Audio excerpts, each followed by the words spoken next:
Verið velkomin, ég hér að halda áfram með þessa fundi mína og núna langar mig að ræða sjávarútvegsmál og það nú hægt að rífast endalaust sjávarútvegsmál. En ég ætlaði kannski ekki að vera í kvótakerfinu, hverjir eiga kvótan og hver hagnaði fyrirtækjana, heldur í svona umhverfisvinklinum og samfélagslegri ábyrgð sjávarútvegsins.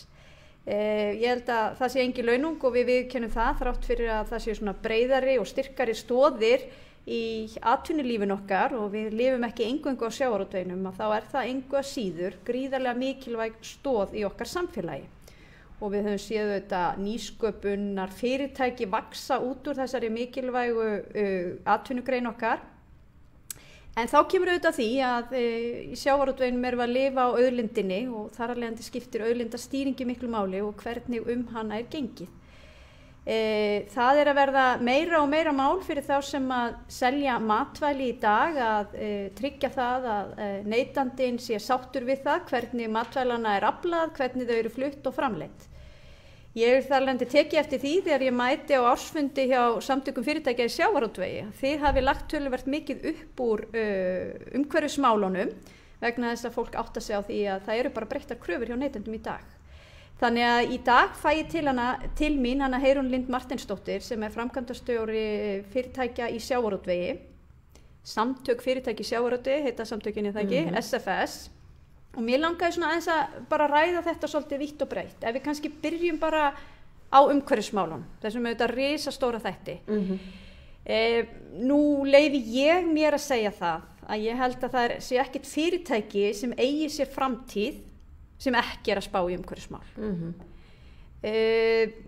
Hver svona þín afstaða til þess? Eru fyrirtækin í sjávarútveginum að átta sig á mikilvægi umhverfismála, mikilvægi þess að vera með stefnu í þessum málaflokki og að umgangast hana af ábyrgð? Ég held að það hafi alltaf verið þannig að fyrirtækin eru mjög meðvituð umhverfismálin og það hefur nú verið þannig að forveri SFS og LIU að ég hef séð ársfundi þeirra kringum 1990 þar sem að umhverfismálin voru sett á oddinn, plast í hafi og annað þess háttar, þannig að þetta ekkert nýtilkomið að sjávarútvegur fjallu þessi mál og láti sig þau varða. Gott ástand hafsins skiptir auðvitað, höfuð lykil þáttur í því bara við drögum hér fisk úr sjó og séum að búa til heilnæm matvæli. Þannig að þetta hefur alltaf skipt máli.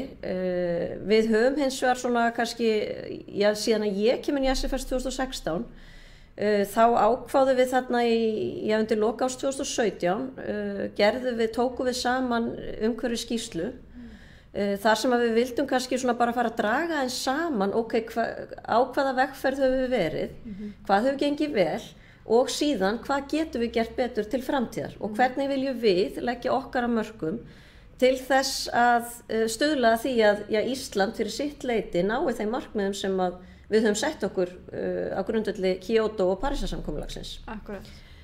Og þegar að síðan við tókum saman þessa skýrslu að það sem að mér fannst þó ánægilegt við það var auðvitað við höfum mjög góða sögu að segja sem við vissum svo sem. En hún var betri en ég áttaði mig sjálf á, verandi þá kannski tiltölulega nýkomin inn í sjávarútveg og það sem að mér fannst líka ánægilegt að undir skýrsluna og efni hennar var tekið af hálfu þeirra sem að hafa með þessi mál að gera eins og til dæmis í stjórnsýslunni, Umhverfisstofnun og aðrir að staðfesta þó það sem að þarna kemur fram í skýrslunni. Þannig að mínu viti hefur hún þá staðið fyrir sínu og það var vel þess virði að fara í þá vegferð. Það sem við höfum síðan gert í framhaldinu er auðvitað að segja, hvað getum við gert til viðbótar? Og þar auðvitað skiptir, ákvarðanir fyrirtækja skipta auðvitað mjög miklu máli, en það skiptir auðvitað líka máli bara rekstrar skilyrði. Samstarfi við íslensk stjórnvöld hvaða rekstrar skilyrði þau búa íslenskum sjávarútvegi. Að því að við sjáum það alveg að stór þáttur í til dæmis samdrætti í olíunotkun til að mynda bara betra skipulag veiða og fiskveiðistjórnunarkerfi sem slíkt. Samþjöppunin hluti af þessu, ég meina við höfum minnkað verulega fiskiskipaflotann sem að var bara hungraður floti sem vildi sífellt veiða meira og eyddi allt of mikill olíu. Þannig að því leytinu til hefur samþjöppunin auðvitað stuðlað að því að það hefur dregið verulega úr olíunotkun í sjávarútvegi. Og þá fjárfestingar í nýri skipum með betri tækni. Klárlega. Og ég meina skilyrði til fjárfestinga, blómleg fjárfesting til næstu ára og áratuga það sem mun skila okkur stóru framfaraskrefun. Við sjáum það að það hefur gert það í fortíð og það mun áfram gera það í framtíð. Fiskiskipaflotinn íslenski ennþá tiltölulega gamall. Við höfum átt góð ár í sjávarútvegi, sérstaklega frá hruni, en svona upp frá 2015 til dagsins í dag hafa verið fádæma góð ár og þau hafa fyrirtæki nýtt til þess að endurnýja bæði í skipum og ekki síður í vinnslu.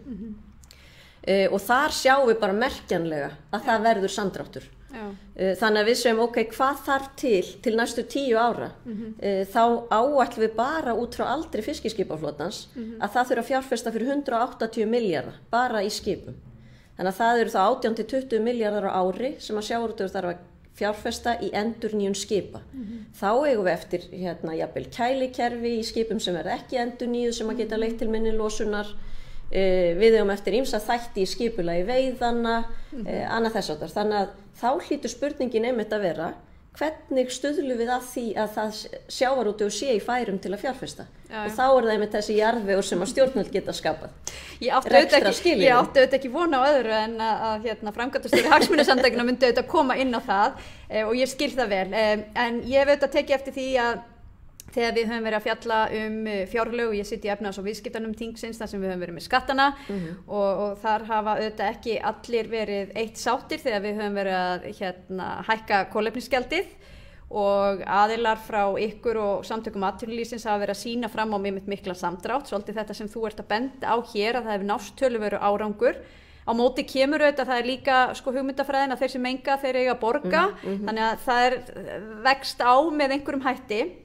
En þið hafið einmitt náð töluvert árangri sem eru auðvitað fyrst og fremst vegna fjárfestingum í nýjum tækjum en það eru auðvitað einhver líka hvati til þess þegar það verður dýrara að kaupa olíuna að minnka notin. Þetta væntanlega stór kostnaðarliður hjá útgerðunum. Þannig að ég ætla nú ekki að segja að það skilir á engum árangri og það sé kannski einhverju leyti eðlilegt að þeir sem að mengi þeir borgið og ég veit að samtökin þín hafi nú talað fyrir því að það er að vera sem lægsti skattar á atvinnugreinina. Já, í öllu falli ef við höfum skattar þá eins og til dæmis kolefnisgjaldið að það nýtist þá til þess sem að því er ætlað að nýtast í og þar höfum við kannski verið einmitt við skrifum undir samning eða samkomulag við stjórnvöld síðasta sumar sem er einmitt á grundvelli þessara vegferðar.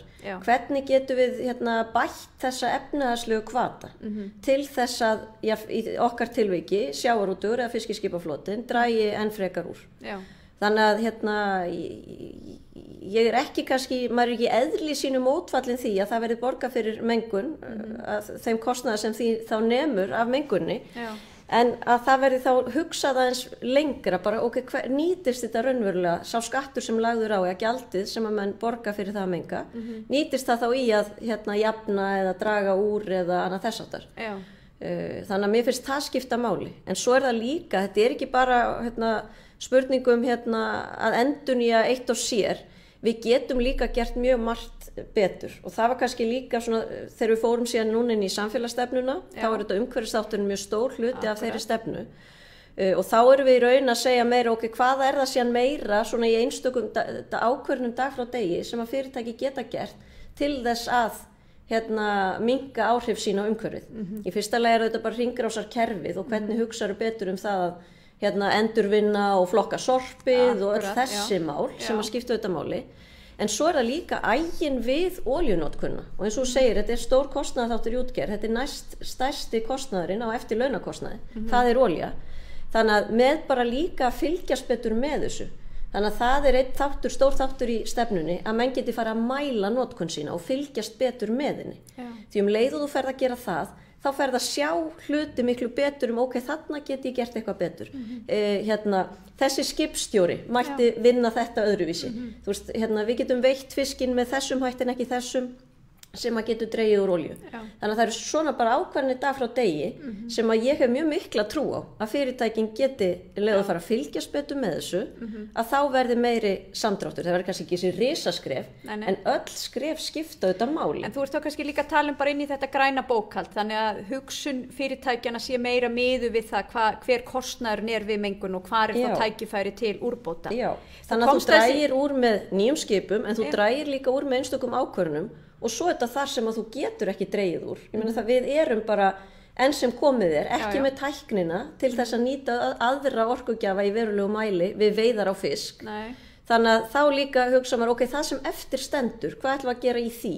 Og þá það spurninginu með mig, getum við jafnað það með einhverjum hætti? Já, það reyndar hafa verið mjög áhugaverð verkefni sem lúta einmitt að því hvort það hægt að breyta orkugjöfunum og ég man nú eftir nýsköpunarverðlaunum á umhverfisdegi atvinnulífsins í þeim efnum. En mér langar aðeins að koma út og nefndi nefnilega kælikerfin. Nú hækkuðum við líka umtalsvert skatta á ákveðna tegund kælikerfa til að einmitt ýta fyrirtækjum í fjárfestingu í þá grænari lausnum í þessu. Hefur það virkað? Eru fyrirtækin búin að umbreyta sínum kerfum? Það hefur ekki orðið umbreyting.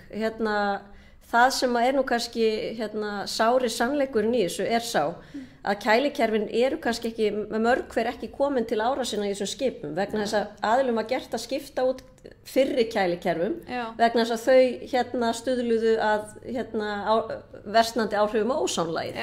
Þannig að þá var þeim skipt út í þessa HFC kælumilla svokölluðu og þá núna komist að niðurstöðu að þeir hafi of þungt kolefnisspor. Þannig að þá fer fram útfösun á þeim en við þurfum að hugsa það á þessum nótum.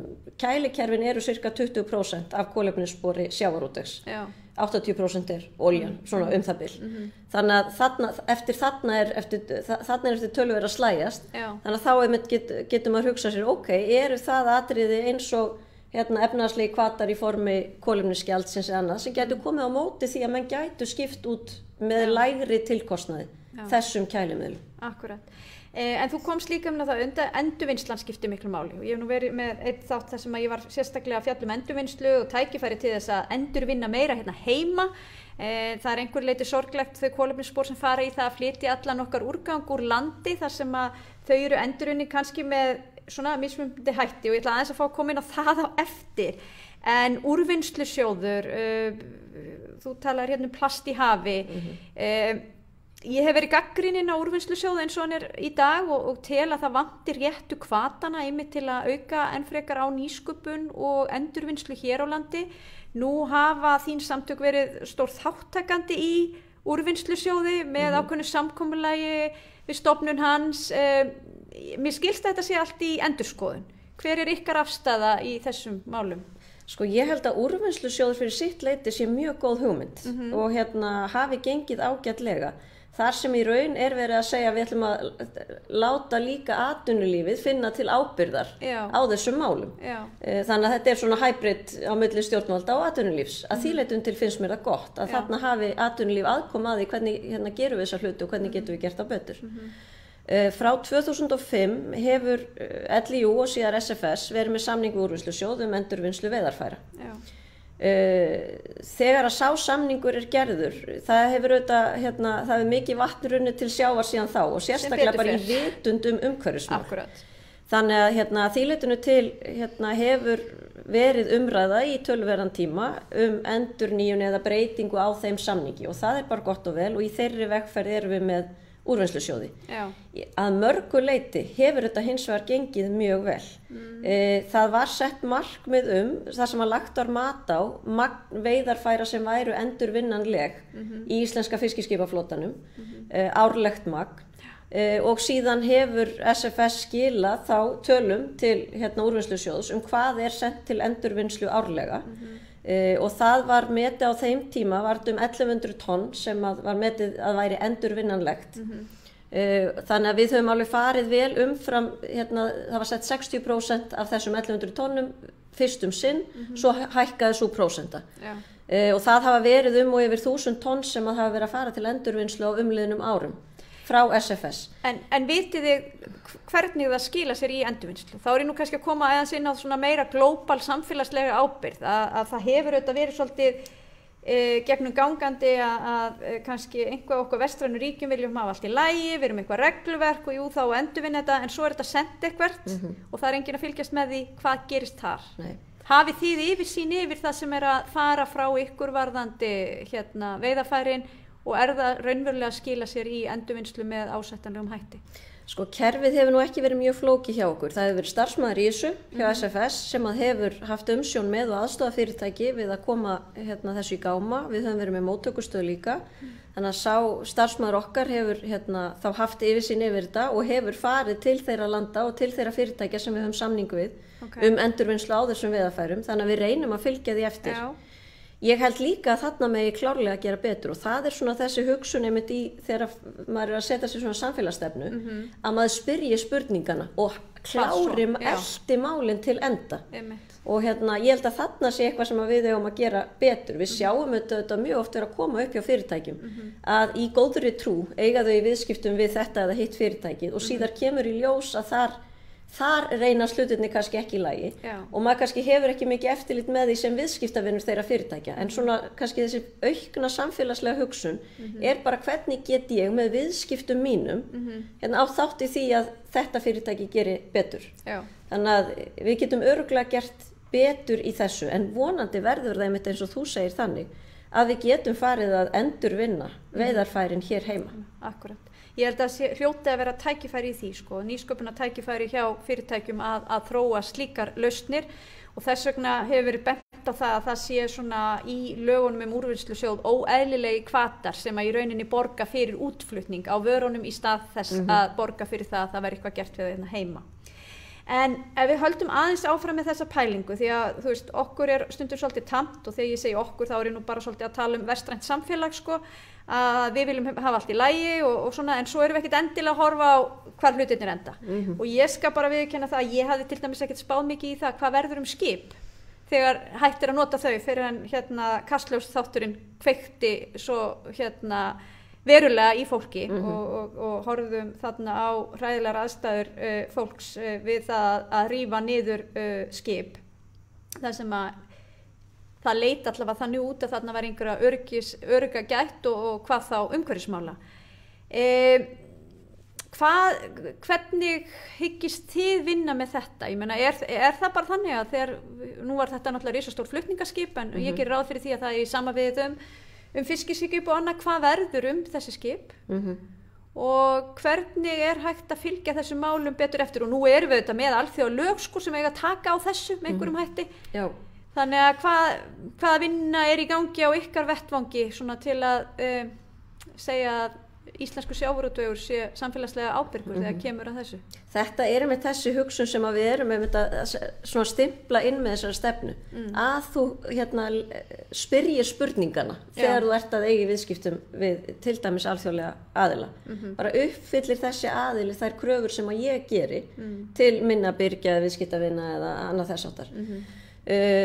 Ég kannast ekki við það, nú hef ég ekki gert ítarlega könnun og leita svara hjá öllum félagsmönnum hvernig skip hafa verið endurunnin eða send til endurvinnslu þegar að þau hafa lokið sínum líftíma hér á landi. Flestum tilvikum eru þau nú reyndar selt til notkunar í sjávarútvegi annar staðar, þau eru ekki þannig úr sér gengin. En ég hef ekki fengið neina staðfesting á því að það hafi gerst í sjávarútvegi. Og meira að segja með þetta skipafélag í þessu tilviki Eimskips að þá hefur það ekki verið þannig að stór hluti þess félag Samherji sem eitt stærsta aðili í íslenskum sjávarútvegi að skip þeirra hafa ekki farið með þessum hætti til endurvinnslu. Þannig að ég ætla nú ekki að greina hvað nákvæmlega átt sér stað í þessu máli en þarna verður augljósleikur misbrestur og á honum þarf að taka. En þetta samt það sem að mig langar að sjá, nú ætla ég ekki að það er ekki mitt að svara fyrir einstök fyrirtæki þegar út af bregður. En mér finnst nákvæmlega þetta, þegar þú ert með stefnu í samfélagsábyrgð, þá viltu auka gagnsæið og þú vilt segja frá því sem þú ert að gera vel, en það dregur líka upp á yfirborðið að þegar að misbrestur verður, að þá þarf þetta að útskýra hvað veldur og leita þá á, fara yfir hvernig þetta atvik átti sér stað. Þannig að því leytinu til finnst mér samfélagsstefna líka af henni góða. Hún dregur þá upp það sem að fer úrskeiðis og hvernig fólk ætlar að vinna úr því. En mér finnst þetta bara hvernig við eltum og spyrjum spurninga þegar við erum í svona viðskiptum. Það er lykill þáttur og við sjáum það bara ef maður hugsa sjálfa sig sem mannesku, sko, ef maður vill vera jákvætt afl í samfélaginu hvað þetta varðar, þá eigum við sjálf að gera þetta líka. Ég meina, hvar eru fötin sem við sitjum hér í saumuð? Þú veist, við gerum alveg mistök í þessu líka, við viljum gera vel, en við erum ekki fullkomin. Og ég meina, fyrirtækjum líka stýrt af einstaklingum sem að gera mistök, alveg svo ég og þú gerum mistök. Þannig að maður verður líka stundum að sýna því skilning að það verður misbrestur, það ekkert fullkomið, en líka að það sé ekki þannig að viðbrögðin við mistökum verði svo rosaleg að fyrirtæki reyna að ýta þeim undir yfirborðið. Við viljum fá þessi mál upp á yfirborðið til að líka bara aðrir læri þá af þessum mistökum. Nákvæmlega. En það kannski svona, ég að segja það kannski meira út frá tilfinningu, ég held að fólk hafi, og þegar að tala fólk þá ég bæði að tala einstaklinga í sínu lífi en ekki síður sko, stjórnendur fyrirtækja oft verið uppteknari að aðfanga keðjunni. Við erum kannski með lengri kúltúr í því að spá í hvaðan eru fötin okkar, hver framleiddu þau, með hvað efnum eru það framleitt, hvernig eru aðstæður þessa verkafólks og annað. En aftur á móti virðist vera aðeins misbrestur á þegar kemur að þessu svo kallega hringrásarhagkerfi og hvað gerist svo? Já. Og það kannski það sem við erum að vakna svolítið upp við núna og ég held að það sé mjög mikilvægt að við vöknum hratt og bregðumst svona svolítið hratt við.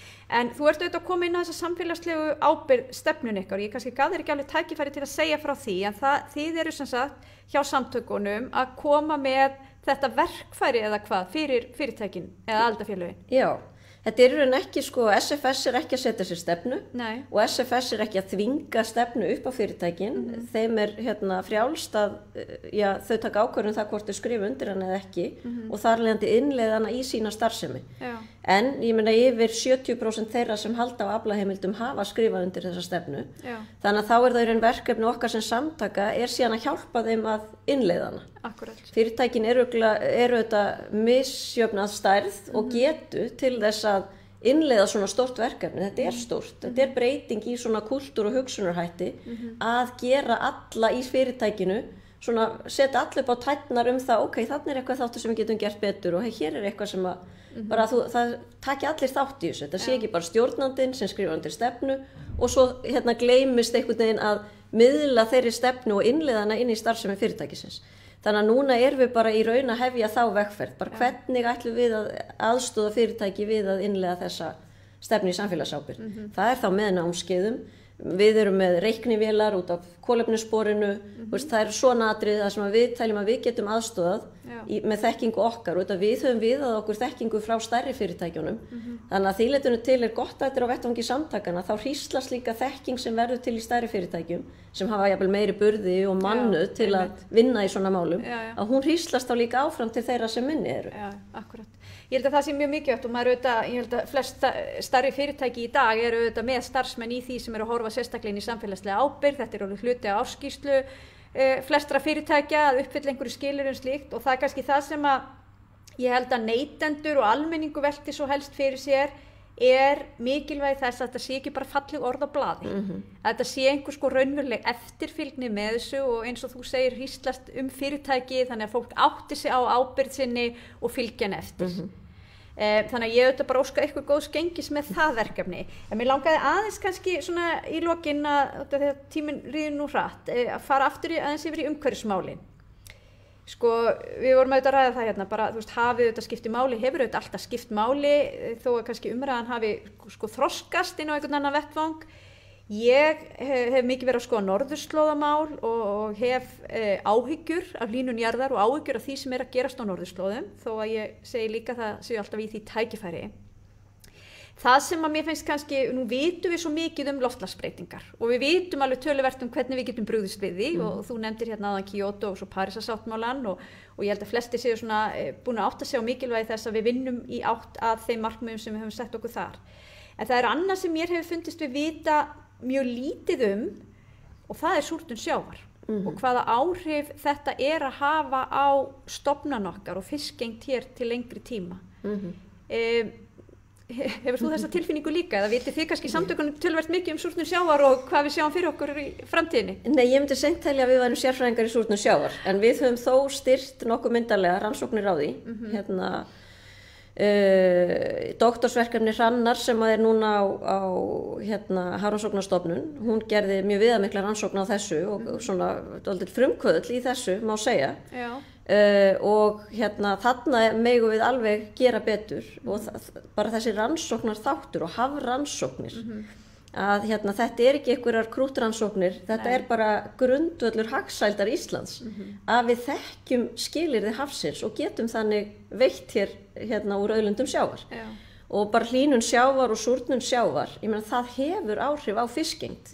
Þess vegna svo mikilvægt að við séum með mæli ofan í sjónum, að við séum að fylgjast með því hvað að gerast og hvað veldur og hver eru áhrifin. Við erum að sjá nýja fiskistofna gangin í lögsögu, makríllinn gott dæmið og þetta eru umhverfi skilyrði sem leiða til þess að við erum að fá nýja fiskistofna í þessu tilviki, en það geta líka aðrir horfið. Þannig að þar tel ég að við höfum setið dálítið eftir í því hvað, það eru bara meiri kröfur í dag til hafrannsókna ef við ætlum að draga hér fisk í sjó og selja hann á háttborgandi mörkuðum. Þannig að þarna getum við klárlega gert betur. Það samt einn punktur sem að mér finnst jákvæður í þessu öllu, að auðvitað súrnun sjávar loftslagsbreyting eða mengun okkar, jarðarbúa, leiðir til súrnun sjávar, að sjórinn grípur í sig þennan koltvísýring. Fiskveiðistjórnunarkerfið að stýra betur veiðunum, að minnka olíunotkun við veiðar. Ég tel að þarna séum við tækifæri í því að íslenska fiskveiðistjórnunarkerfið sé útflutningsafurð og framlag til loftslagsmála, að aðrar þjóðir geti farið sambærilega leið í stýringu á sínum sjávarauðlindum. Þar alveg óplagður akur leyfi ég mér að segja, vegna þess að það eru fáir aðrir sem að státa af þessari sögu sem að íslensku sjávarútvegur hefur þennan verulega samdrátt í olíunotkun. Það leiðir þá þetta til einmitt að minni koltvísýringur ætti að fara í hafið. Þetta eru ótrúlega margir aðrir þættir og við erum bara lítill dropi í hið stóra haf í þessum loftslagsmálum, en ég segi allt hefur áhrif. En ég ætla að taka undir það hjá og ég held að einmitt í svona málum þá eru alltaf þó að sé ógnun, þá líka tækifæri og makríllinn nú dæmum einhver tækifæri sem sildi inn í lögsöguna og það var það tækifæri að nýta hann og þá þurftu fyrirtækinu auðvitað að aðlaga sig og læra nýja leiðir til að veiða og verka og selja slíka afurð. En þú komst mitt inn á þetta með hafrannsóknirnar og ég ætla að taka undir það með þér að mér finnst við getum gert miklu betur. En við erum þó að stíga mjög mikilvæg skref í þeim efnum og það væri æskilegt að sjá enn frekar aukið samstarf bæði fyrirtækja og stjórnvalda á sviði hafrannsókna. Og ég tek líka undir það tækifæri í vísindum og rannsóknum og við höfum ýmsu að miðla svona í alþjóðasamhenginu og við verum að muna það og auðvitað tengt sjávarútvegi þá vissulega tækifæri þar, en kannski bara svona síðustu mínútunum tækifæri íslensk sjávarútvegs til framtíðar og einmitt inn í þennan kannski heim sem að ég held að við séum að horfa inn á, það sem að neytendur eru að verða meira og meira meðvitaðir og eru meira og meira að taka svona ákvarðanir með kaupunum sínum. Við höfum samt séð það að eða margir pirra sig allavega á því að við sjáum ekki enn hærri verð vegna þess að við teljum okkur vera svo frábær og vegna þess að hér á alltaf vera svo hreint og flott hjá okkur. Ég tók eftir því á heimasíðan ykkar að þið eru búin að reikna út kolefnissporin og það kemur kolefnisspori við íslenskan þorsk mun lægra en norska þorskin þrátt fyrir það að flutningur ekki tekin inn í þetta. Og ég hugsa, vá, af hverju? Það út af að við erum búin að ná svona miklum árangri í þessu sem þú ert búin að segja mig frá varðandi nýri skip og minni útblástur og þetta. En kannski ef þú kemur bara aðeins inn á það, hver eru tækifærin íslensku sjávarútvegi? Tækifærin eru fjölmörg og við höfum svo ótrúlega góða sögu að segja. Og sérstaklega núna þegar einmitt neytandinn bara orðinn miklu meðvitaður þetta og hann vill sjálfur afla sér upplýsinga hvaðan koma þessi matvæli sem eru hérna fyrir fram að mig. Hvernig eru þau veidd, hvernig er veiðunum stýrt, er þetta sjálfbæra veiðar, hvernig eru laun fólks. Allt þetta skiptir svo ótrúlega miklu máli og hvert kolefnissporið og bara betri stýring veiðana. En getum við selt þetta? Fáum við hærri verð fyrir það að segja, hér erum við með frábært fiskveiðistjórnarkerfi, þetta mjög sjálfbært, hér erum við að minnka útblástur, kolefnissporið lágt, fáum við hærra verð fyrir þetta? Við munum klárlega að fá hærra verð þegar að fram í sækir. Já. Það sýna bara allar kannanir að neytandi vill greiða hærra verð þegar að hann fær þessum spurningum sínum svarað og lítur jákvæðum augum á þetta. Hins vegar verðum við að geta sagt þess að sögu og það er auðvitað bara harður heimur þarna úti í sjávarútvegi að við erum ekki markaðsráðandi, við stýrum ekki verðinu, þannig að því leytinu til er þetta mikil barátta og þetta gerist ekki á einni nóttu, þetta er mikil langhlaup. En ég meina við erum að fá mjög gott verð fyrir sérstaklega íslenska þorskin. Við erum að fá 18-20% pluss meira heldur en normenn fá fyrir sinn þorsk. Það eru þetta margir samverkandi þættir. Við erum með ólík fiskveiðistjórnarkerfi. Það er kannski ekki margir sem átta sig á því og halda bara Ísland og Noreg og séð með þetta sambærilegt. Við erum það bara alls ekki. Og það er bara þessi stýringveiðana, minni olíunotkun, minni floti sem er að veiða meira magn og samþætting veiða og vinnslu hjá okkur er þannig að við erum að tryggja með því að þorskur sé unnin hér og við það vinna meira af þorskinum hér heima að þá býrum við til meiri verðmæti, þú getur selt hann á hærra verði út í stóra heimi heldur en að selja hann óunnin úr landi.